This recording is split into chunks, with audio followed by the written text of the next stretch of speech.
By international standards, parish courts in Jamaica are now backlog-free. The Justice Minister gave the update in his sectoral presentation this afternoon. And as we hear from Andrea Chisholm, billions have also been paid out for judgment debt.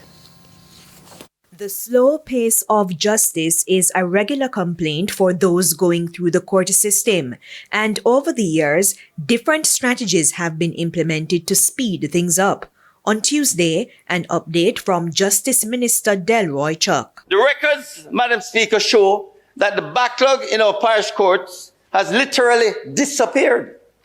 Today, we have less than 2% backlog.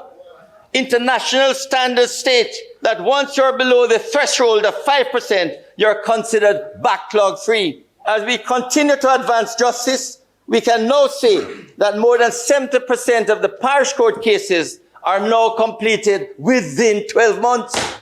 To further improve the operations of the courts, its technological infrastructure is being upgraded. $187 million is being spent to implement an integrated human resource system to improve data management.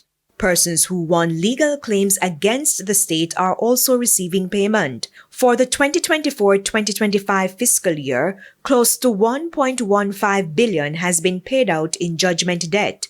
Roughly $7 billion have been paid to successful litigants since 2016. Legal aid attorneys are no longer forced to wait months for their payments.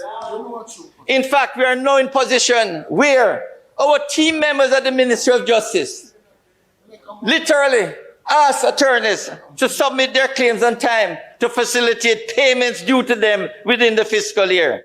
For the 2024-2025 fiscal year, over $470 million has been paid to legal aid attorneys. Since 2016, over $2.4 billion have been paid out. Meanwhile, almost 1,800 persons had their records expunged during the last fiscal year.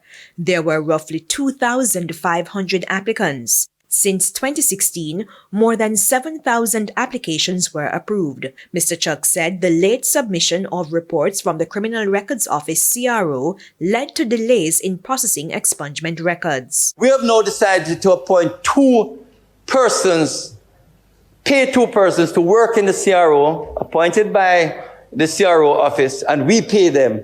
So persons no longer have to wait too long for their applications to be considered.